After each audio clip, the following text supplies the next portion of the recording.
Vamos orar, feche seus olhos, curve a sua fronte.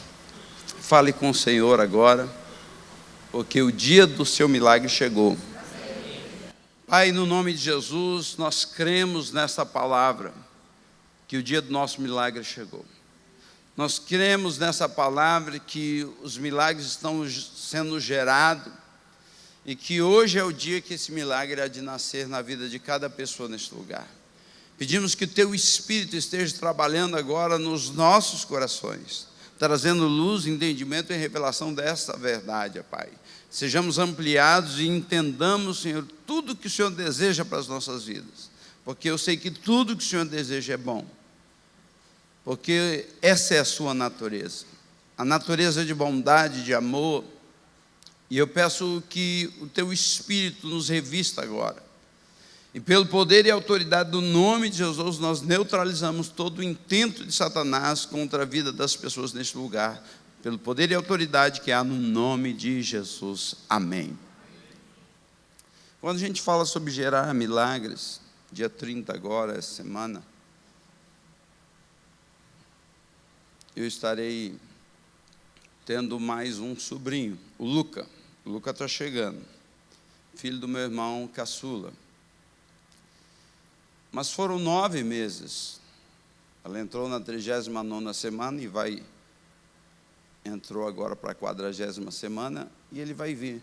Mas esse milagre, que é o milagre que eles tanto esperam, começou há quase 9 meses atrás.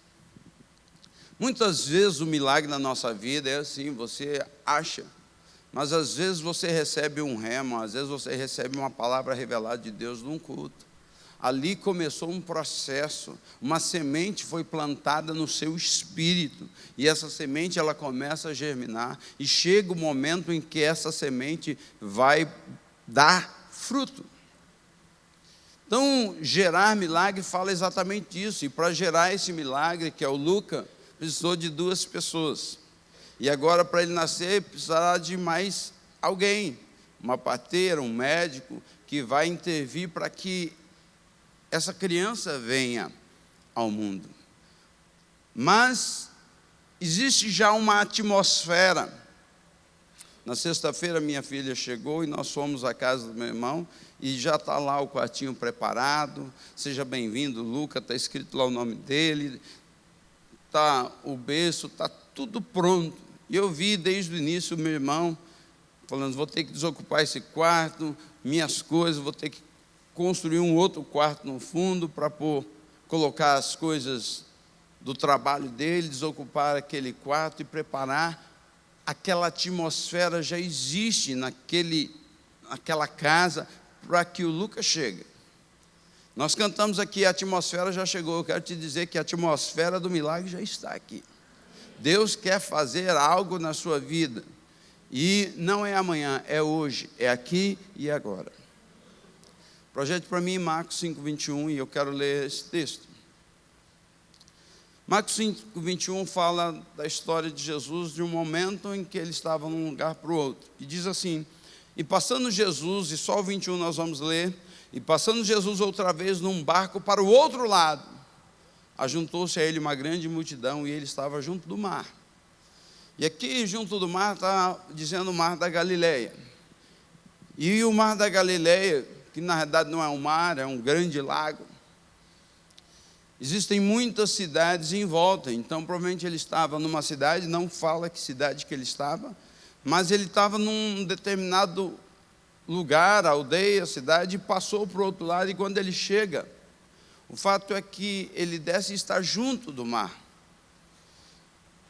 E por que eu sei que ele desceu? Porque o próximo versículo mostra que ele não está no barco, ele está em terra.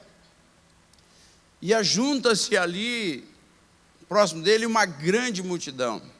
Porque onde Jesus chegava, uma multidão muito grande afluía a ele. Por quê? Porque as pessoas iam atrás de Jesus esperando algo dele, esperando um ensinamento que pudesse realmente mudar a maneira daquelas pessoas pensar.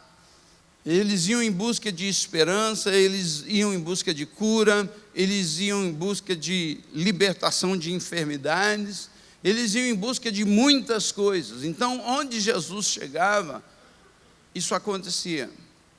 Mas se nós voltarmos no tempo, 10, 12 anos atrás, onde Jesus estaria? Jesus estaria juntamente com seu pai, provavelmente na carpintaria. Seu pai era carpinteiro. E ele ajudava. Era o filho mais velho. Estava ali ajudando o seu pai.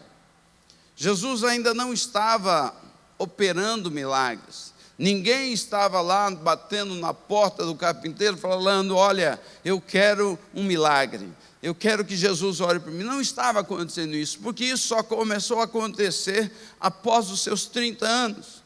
Então, se nós olharmos, e aqui já devia ter mais ou menos um ano que Jesus estava desenvolvendo o seu ministério na terra, então ele deveria estar lá com seus 18, 19, 20 anos.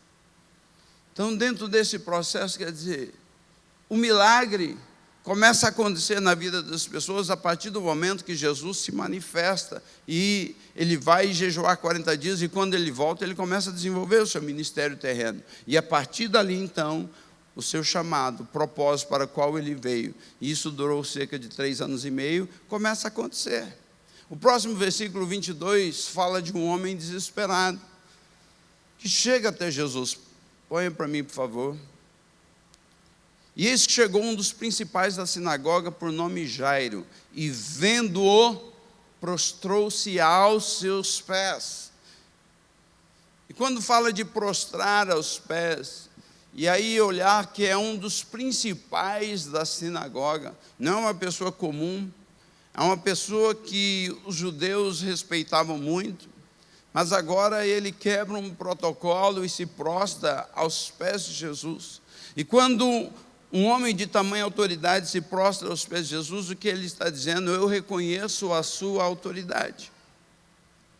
Esse é o primeiro ponto, porque prostrar muitas vezes era ajoelhar e simplesmente inclinar a cabeça. Outros se deitavam diante dos pés da pessoa, dependendo do nível de desespero de cada pessoa que chegava até Jesus. Mas esse pai, ele está totalmente desesperado, porque o próximo verso diz o seguinte, 3: e rogava-lhe muito, dizendo: minha filha está à morte, rogo-te que venha e lhe imponha as mãos para que sare e viva.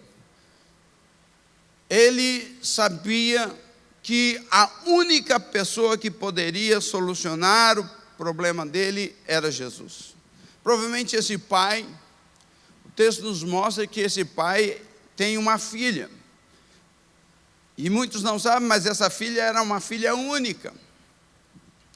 E quando a gente pensa na eminência, se você é pai, tem um único filho ou uma única filha, e de repente você vê o seu filho ali com uma doença que vai definhando ele, e você se torna impotente. Eu vejo que era essa a situação daquele pai. Ele estava impotente, porque eu acredito que ele tinha muitos recursos, por ser um homem tão importante, mas os recursos que ele tinha não solucionou o seu problema. Tudo que ele buscou não conseguiu encontrar a solução. Mas agora ele percebe que a filha está numa situação de vida ou morte. E nessa situação de vida ou morte, ele sabe, ele já ouviu várias vezes falar de Jesus, ele contraria tudo aquilo que, quem sabe, ele pensou acerca de Jesus e fala: não importa o que eu penso, eu preciso da solução. E ele vai até Jesus. Muitas pessoas, no desespero, quando elas querem alguma coisa, elas buscam todos os tipos de religiões.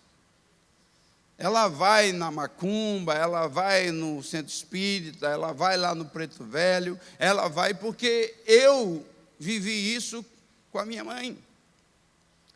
Minha mãe e meu pai bebiam muito e minha mãe me levava aonde ela ia, porque ela estava procurando algo que solucionasse o problema dentro de casa. Porque ela vivia um inferno por conta daquela bebida.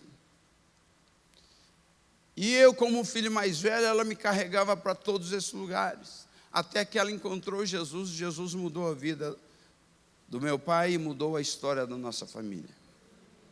Mas o fato é que todas as pessoas que entram em desespero, elas vão buscar algo. Alguém fala para ela, ó, isso aqui resolve, ela vai e faz. E muitos fazem isso, mas esse homem sabia que só Jesus poderia resolver o problema dele. E esse homem então, que está angustiado. E o que é a angústia? A angústia é quando você está diante de uma situação que você se torna impotente diante daquela situação. A angústia vem diante de decisões que você precisa tomar, você não sabe se vai para a esquerda ou para a direita, você fica angustiado. E muitas vezes nós somos tomados diante dessa angústia exatamente por decisões que temos que tomar ou por decisões que nós não sabemos como tomar, porque foge a nossa competência, foge tudo aquilo que a gente sabe e conhece. E às vezes você entrou aqui nesta manhã dessa forma, angustiado, triste, abatido, sem saber o que fazer, mas eu quero te dizer que aquele que pode resolver o seu problema está aqui nesta manhã, e Ele está pronto para tocar a tua vida e fazer a diferença. Mas existem algumas coisas que nós precisamos fazer, e o que esse homem fez? Ele se humilhou, ele se rendeu, ele se entregou totalmente. E às vezes nós queremos algo diante de Deus, queremos algo da parte de Deus, mas nós falamos assim, ah, Senhor, o Senhor sabe. Eu sei que Ele sabe. E Ele sabe que Ele sabe. Mas o fato é, o que você está fazendo para tocar o coração de Deus? O fato é que o texto mostra que havia uma multidão que estava em volta de Jesus. Mas Jesus está parado, mas de repente vem um homem desesperado, e a forma como ele faz, se humilhando, toca o coração de Jesus. E o texto, continue o texto aqui, o último versículo, mostra que Jesus faz algo, tem uma atitude por causa, o último versículo. E foi com ele e seguia uma grande multidão que o apertava. Por que Jesus foi com esse homem? Porque esse homem fez algo que ninguém daquela multidão fez. Muitos, quem sabe, naquela multidão estavam pensando, por que ele não foi para a minha casa? Eu também estou com um problema. Eu também estou enfrentando uma situação. Mas Jesus foi com aquele homem. Por quê? Porque aquele homem se prostrou, se humilhou, derramou a sua alma perante Jesus. E aquilo tocou o coração de Jesus. Eu quero te dizer que existem coisas na nossa vida, se nós não rasgarmos o nosso coração verdadeiramente diante de Deus, nós nunca vamos alcançar. Porque é necessário uma entrega. Diga, é necessário uma entrega. E esse homem se entrega totalmente à vontade de Jesus, sabendo que Jesus era o único que poderia solucionar. E o fato agora é que Jesus não vai sozinho. Jesus vai com uma grande multidão. E quando fala de grande multidão, a gente olha e vê os milagres que aconteceram na multiplicação dos pães. Num dos milagres haviam 4.000 homens, fora mulheres e crianças. No outro milagre havia 5.000 homens, fora mulheres e crianças. Então, não era pouca gente. Aqueles que sentam aqui na frente, quando termina o culto, se você quer sair primeiro ou quiser ir lá falar com alguém lá fora, você consegue? Não, porque afunila ali. A multidão toda se junta ali, e por mais que você queira, é difícil. E aí, você às vezes vai sendo empurrado, você está no meio, você é empurrado com a multidão. Se você já pegou o metrô em São Paulo, você sabe o que é isso. Às vezes você está na porta, as pessoas te empurram. Se você não andar, você vai ser levado. Porque abriu a porta, as pessoas entram. Então, essa questão da multidão, e quando você caminha com multidão, você caminha lento. Agora eu fico pensando na angústia daquele pai, pensando em relação a Jesus, dizendo, ô Senhor, o Senhor não podia liberar a multidão e ir só comigo. Quem sabe não dá tempo. Quem sabe a gente chega lá, acontecia o pior. Aquele pai aflito, angustiado, e os pensamentos passando diante dele, e as coisas não fluem, não avançam, a multidão ali atrapalhando o desenrolar, porque a grande maioria nem sabia onde Jairo morava. E Jesus, então, para ir, ele precisa seguir Jairo. Se você já participou da marcha para Jesus aqui em Campo Grande, sabe, a gente está lá no trio elétrico, fala, todo mundo para trás do trio, e aí você olha, tem uma multidão na frente. Multidão, meu irmão, você não domina, por mais que você queira. E eu conduzi a marcha muitos anos aqui, então eu sei do que eu estou falando. E falava, não pisa na grama, e está todo mundo lá pisando na grama. Não joga coisa no lixo, aí as pessoas vão lá e jogam. No chão, lixo no chão, e as pessoas vão lá e jogam.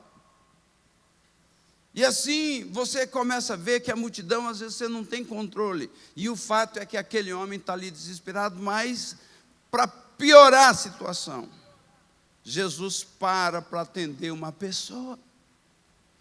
Imagine o desespero daquele homem quando Jesus para.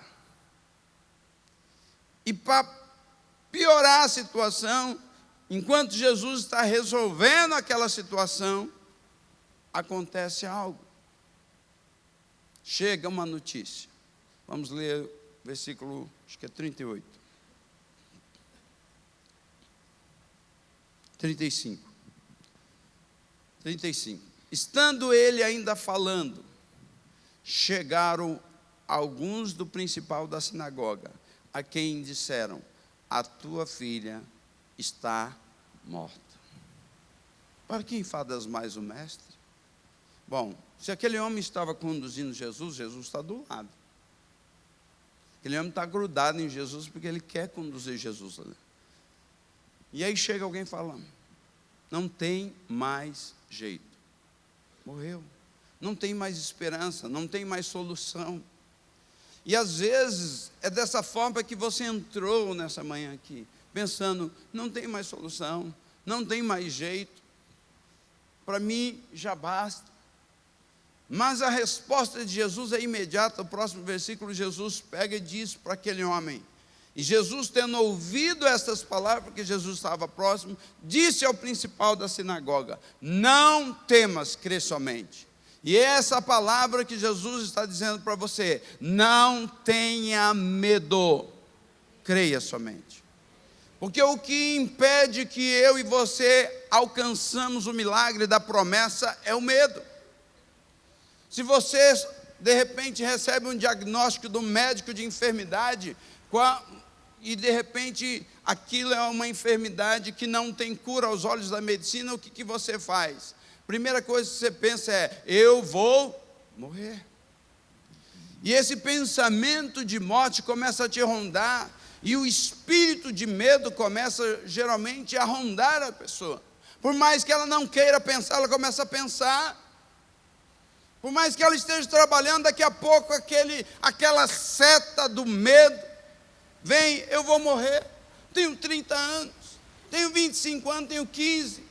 Hoje tem pessoas, adolescentes, jovens, sendo diagnosticados com todo tipo de doença. Então não existe idade, não importa se você é velho ou novo. O fato é que quando você recebe uma notícia dessa, você é gente, e como gente você é abalado. E como é que eu venço isso? Exatamente quando eu venço o medo. A gente só consegue entrar numa esfera de vitória quando a gente vence o medo, porque o medo é exatamente o contrário da fé. A Bíblia diz lá em Hebreus 11 que a fé é o firme fundamento das coisas que se esperam, e a prova das coisas que nós não vemos. E a fé é aquilo que eu acredito, é o milagre que você está esperando, então você está acreditando. Mas o que é o medo? O medo é a mesma coisa de uma forma contrária. Às vezes seu filho não chega em casa. E o que você pensa? Já é meia-noite. Seu filho, sua filha não chegou em casa. O que você fica pensando? Ele está lá com os amigos dele, está de boa, tranquilo. Não, você é sobressaltado pelo medo. Será que está acontecendo alguma coisa? Por que ele não chegou? Você liga para o celular, está desligado. E aí você começa a ficar imaginando só coisas boas. Ele deve estar lá no paraíso. É isso que você pensa? Não. O medo sobressalta você. Até que de repente você vê ele entrar em casa. E ali o seu coração então fica aliviado. Então o medo ele visita todas as pessoas. E aí o fato é que quando acontece um fato você começa a pensar. Jó capítulo 3 versículo 25 diz: o que eu temia me aconteceu, o que eu receava me sobreveio. Por quê? Porque os pensamentos de Jó eram o seguinte: e se meus filhos morrerem? Porque cometeram algum tipo de pecado? E o que aconteceu? Todos morreram num dia só. E aí ele diz, depois que os filhos morrem, o que eu temia. Então quer dizer, os pensamentos que viviam na minha mente, aconteceu. Então foi a fé ao contrário. Então o medo faz você acreditar no negativo. A fé te leva a acreditar no positivo. A fé te leva às alturas, o medo te leva para o inferno. Então nós precisamos aprender a olhar para cima, olhar para Deus, olhar para Jesus, olhar para o Espírito Santo. E aí é importante você ter pessoas que te levantam, pessoas que fazem com que você recupere o seu vigor, a sua energia e volte a acreditar que tudo é possível àquele que crê. E eu quero dizer, não importa se já passou 1 ano, 5 anos, 10 anos, 15 anos, não importa quantos anos passou, eu sei que o Deus que nós servimos é o Deus do impossível. E o que nós precisamos é ativar a nossa fé. Nós precisamos ser ativados na nossa fé. E quando você vem à igreja, a casa do Senhor, é para que a sua fé seja ativada. Eu estive visitando Angra dos Reis com a minha esposa um dia, e cheguei lá e vi um tubinho de urânio assim. São pastilhas, como se fosse pastilha de comer, do tamanho daquelas pastilhas que você come, num tubinho de urânio. Ali, 1 quilo daquele urânio não faz nada do jeito que ele estava ali. Mas quando eles colocam num determinado recipiente lá, e eles começam a girar aquilo numa velocidade altíssima, aquilo é ativado. E o poder daquele 1 quilo de urânio produz de calor a mesma quantidade de 40 vagões de carvão incendiado. É 1 quilo. Mas o que faz aquilo? É quando ele é ativado. O urânio é ativado. Por isso que existem as bombas. Porque ele é ativado e quando ele chega num lugar, ele explode. O poder de destruição é enorme.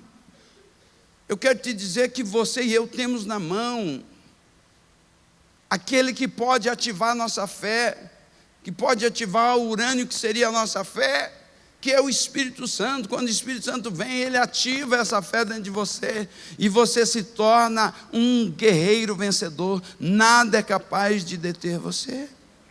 E ele está aqui nesta manhã para tocar você e ativar essa fé dentro de você, para que você viva o sobrenatural. No versículo 37.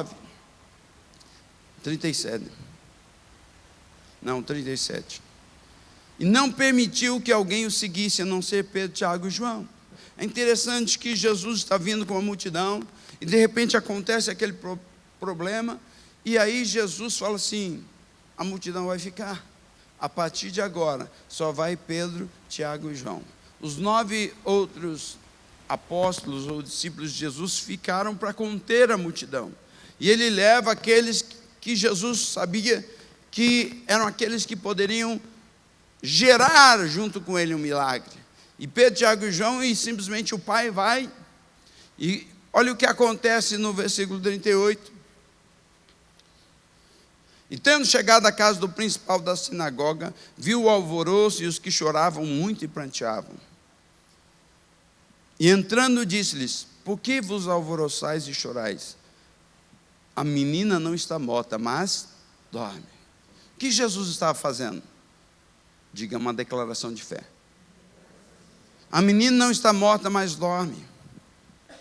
Todo mundo sabia que a menina tinha morrido. O médico já tinha ido lá, testado. E o que acontece no versículo 40 mostra isso, porque o 40 diz que as pessoas começam a chorar, rir dele. E riam-se dele. Então as pessoas riam dele.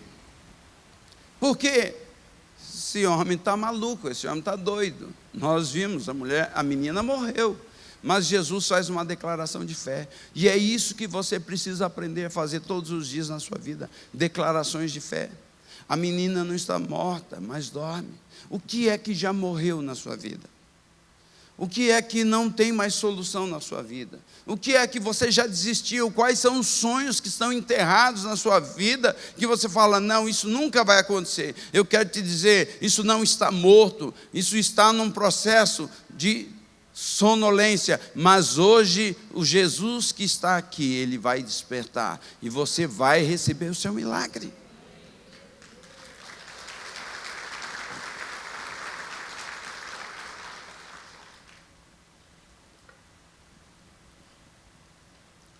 Tomou consigo o pai e a mãe da menina, e os que com ele estavam, e entrou onde a menina estava deitada. Próximo. E tomando a mão da menina, disse-lhe, Talita cumi, que traduzido é, menina, te digo, levanta-te. Jesus não disse que a menina estava dormindo e não estava morta, então Jesus não ora para que a menina ressuscita. Ele fala, menina, te digo, levanta-te. E o que Jesus fez? Ele simplesmente deu uma ordem. E é isso que às vezes faz com que o seu milagre não aconteça. Porque você sempre está esperando que alguém faça, mas chegou a hora de você dar ordem para o teu milagre. Chegou a hora de você dar ordem para o teu sonho, dizer para o teu sonho, levanta, você vai voltar à vida. Não importa, se há enfermidade, você vai falar, desapareça a enfermidade. Se é um problema na justiça, eu não sei o que é. Mas o fato é que você precisa ter um coração totalmente derramado diante do Senhor. E eu sei que isso toca o coração de Deus, para que Ele intervenha em teu favor e o teu milagre aconteça. Mas o fato é, qual foi o problema do intervalo? O que aconteceu? Porque algo aconteceu para que a fé desse homem fosse ativada. Porque esse homem estava desesperado, esse homem estava angustiado. E de repente Jesus fala, não temas, crer somente. É muito fácil, às vezes alguém falar, não temas, crer somente. Mas acontece um fato no meio dessa caminhada. E esse fato mexe com aquele homem. A multidão apertava Jesus, e essa história você conhece, nós não vamos ler. E de repente alguém toca Jesus. E aí quando eu falei para você, se nós voltássemos no tempo, 12 anos, Jesus estava preparado para fazer esse milagre, sim ou não? Não, ele não estava, não era o tempo, não tinha chegado o tempo. E se nós voltássemos 12 anos no tempo, o que tinha acontecido é que uma mulher tinha sido diagnosticada de uma enfermidade que não tinha cura. E essa mulher era uma mulher rica. E tinha acontecido também, 12 anos atrás, que essa menina tinha acabado de nascer. E os pais, com aquela alegria de sonhos, eu vejo meu irmão, minha cunhada, com sonhos, com os projetos. Aquela criança que ainda nem chegou, mas já existe.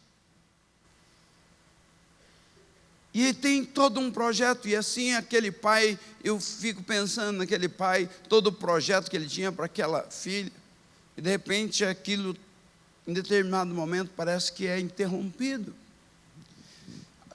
Ao contrário, aquela outra mulher, ela já tinha uma certa idade, mas o fato é que, pelo que a gente vê no texto, essa mulher, ela não tinha filhos. E ela então é tomada por uma enfermidade de um fluxo de sangue, onde ela tem uma hemorragia constante.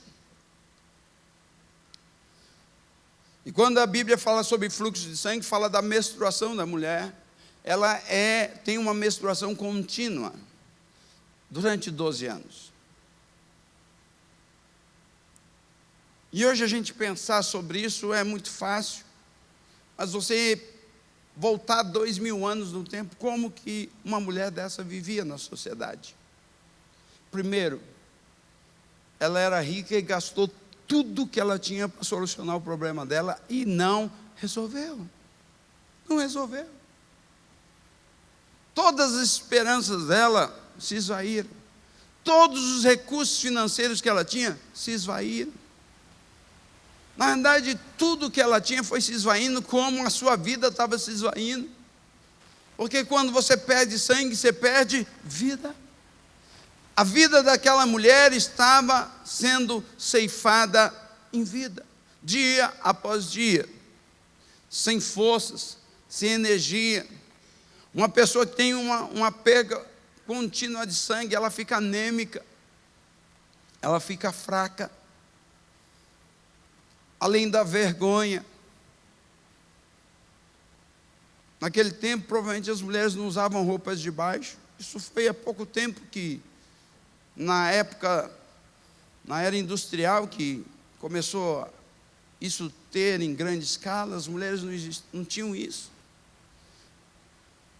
Usavam roupas compridas, exatamente para esconder muitas coisas. O fato é que aquela mulher, ela morria de vergonha. Aquela mulher, ela era rejeitada. Por quê? Porque uma mulher com fluxo menstrual naquela época, ela não podia ir a lugares públicos. Ela não podia sair de casa.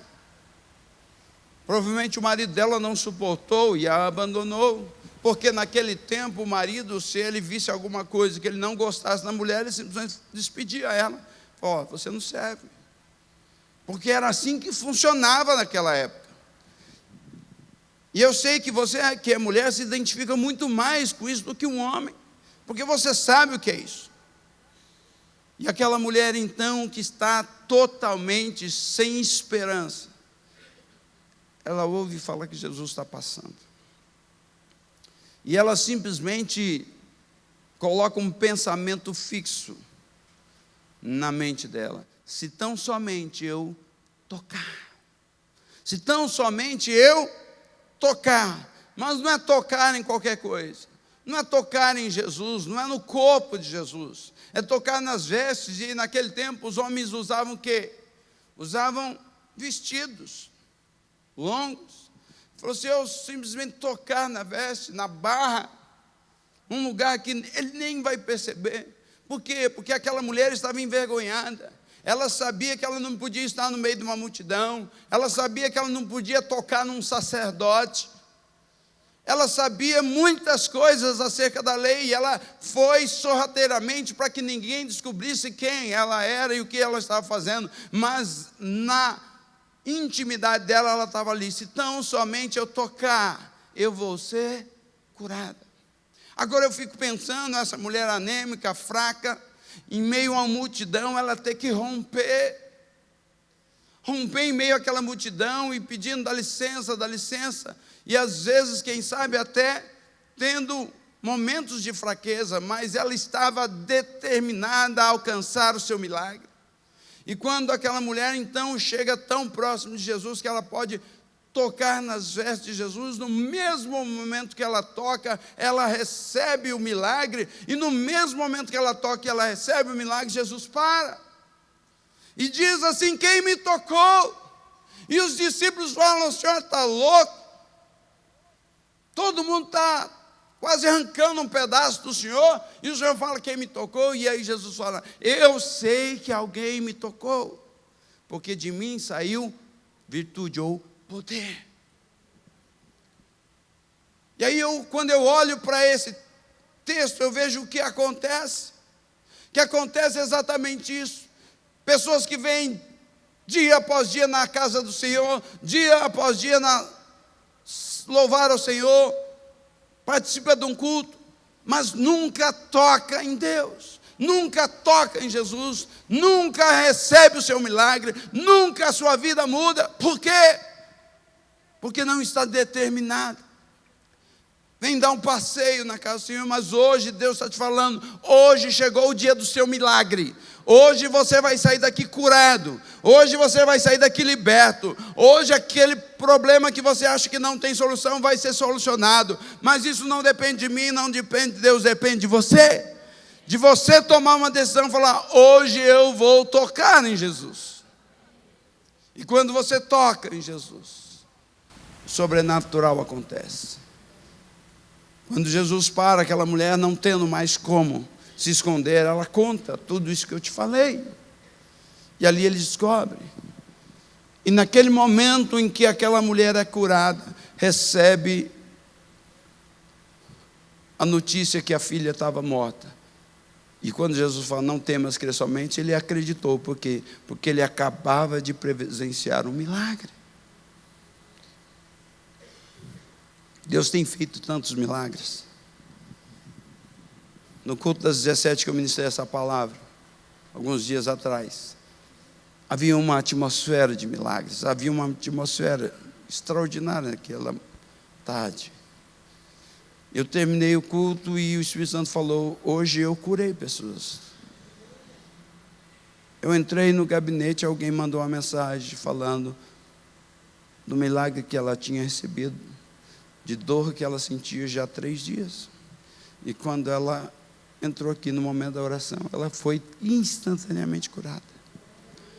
Alguns dias depois eu recebi outra mensagem de uma pessoa chorando, falando de um processo na justiça que ela tinha. E eu me recordo dessa pessoa aqui ajoelhada, chorando, clamando pelo milagre, como se fosse Jairo ali, e eu vi ela desmanchando em lágrimas diante de Deus. Por quê? Porque ela precisava de um milagre. Ela já havia perdido várias vezes na justiça para que algo acontecesse. E era a última instância, ela foi, e era uma dívida impagável, ela não tinha condições de pagar. E quando chegou lá, o juiz deu condição favorável a ela. E ela ligou chorando, dizendo, pastor, o senhor tinha que ser o primeiro a receber a notícia. Porque naquele culto eu derramei a minha alma perante Deus. E o milagre aconteceu. Irmão, não depende de Deus, depende da tua atitude. Hoje Deus quer que você toque nele. Hoje Deus quer que, como Jairo, você se prostre diante dele e fale, Deus, hoje eu preciso do meu milagre.